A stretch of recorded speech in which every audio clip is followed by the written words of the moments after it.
Hi guys, if you're looking for quick tips or tricks, this video isn't for you. Close it now. What I'm about to show you requires practice, discipline, and weeks, months, years of dedicated work.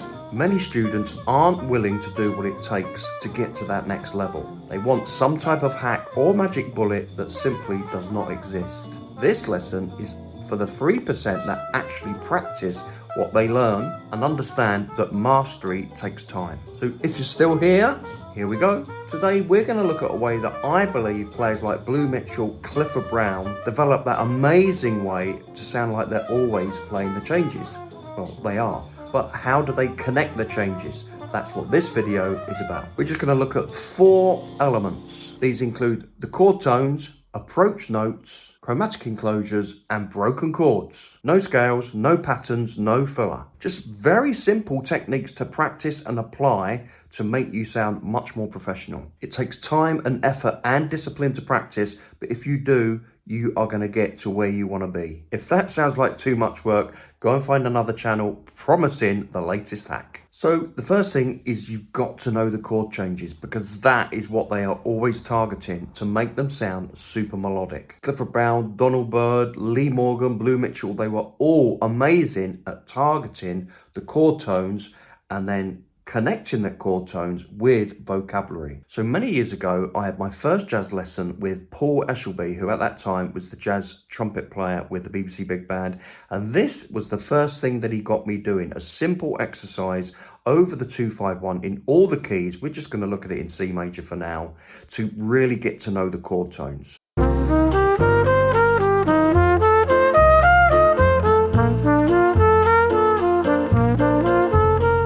Of course, we need to learn that in all the 12 keys. By the way, this is from lesson 1 in my Buy Me a Coffee.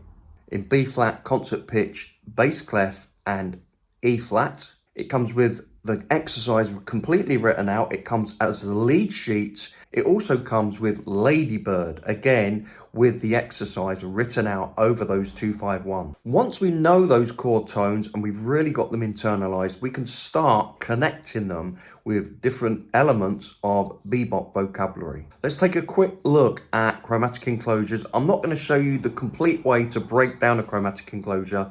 Look there now, and there is a link to my other channel where I give a great breakdown on chromatic enclosures. But here it is with the target notes and then chromatically enclosing those target notes, something that Clifford Brown often did.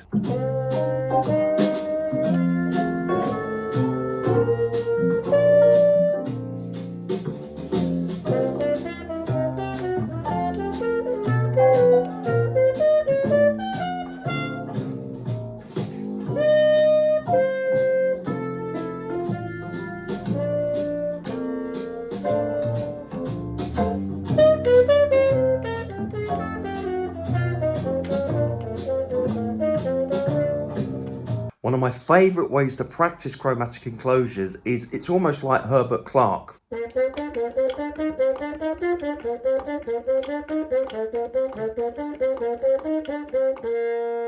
But I'm targeting the chord tones from whatever chord I'm doing. So here I'm targeting just the C major triad. If I was doing the dominant C7,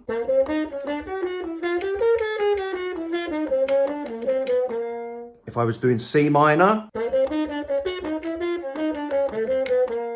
and then of course you practice it in the other keys. The bebop elements we're looking at now was from lesson 6, February of 2025. Targeting chord notes and then just using vocabulary to connect those target notes. Okay, so the fat slick or the broken chord,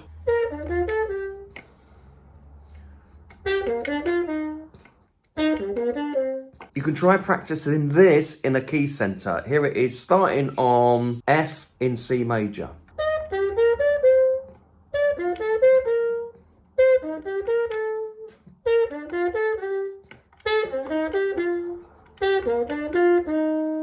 And then here we go with a little exercise that I've put together where you are first practicing the target notes and then we are combining the broken chord or the fat slick with a chromatic enclosure over a major 2-5-1 in C.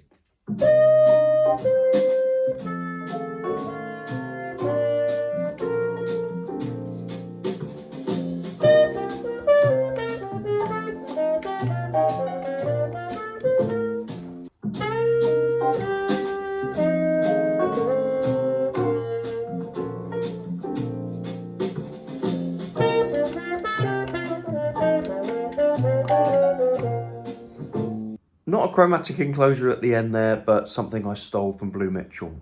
And then the last piece of vocabulary that we spoke about was just connecting the chord tones.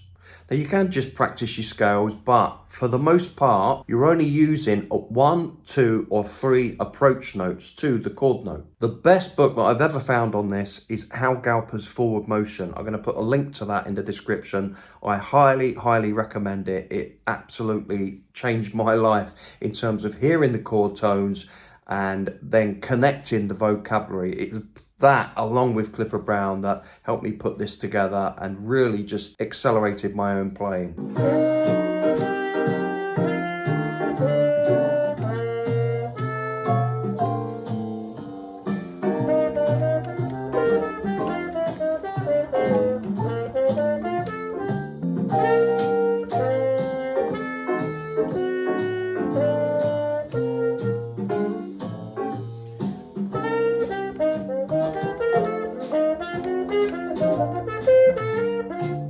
And of course there you notice the flat 9 on the G7.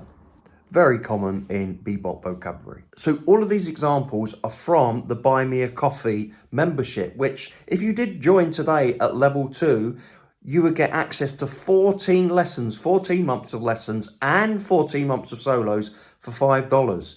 But if you join at level 3, we also have a deep dive on the solos, and you also get access to a Zoom call, a monthly Zoom call where we get together. You can ask any question you like, and you have a little bit of support with what you are trying to achieve with your own playing. I'm just going to finish this lesson now with a solo on Perdido where I used pentatonic, a simple pentatonic key-based approach for the first chorus. We're not going to look at that. We're going to look at the second chorus where I use bebop vocabulary. Just trying to see within the solo as it scrolls down how often the chromatic enclosures come up, the fat slick, and also the approach notes. Okay, thanks for watching, guys. Please remember to subscribe. Check out the links in the description. They all lead to somewhere helpful, and I'll see you in the next video. Bye for now.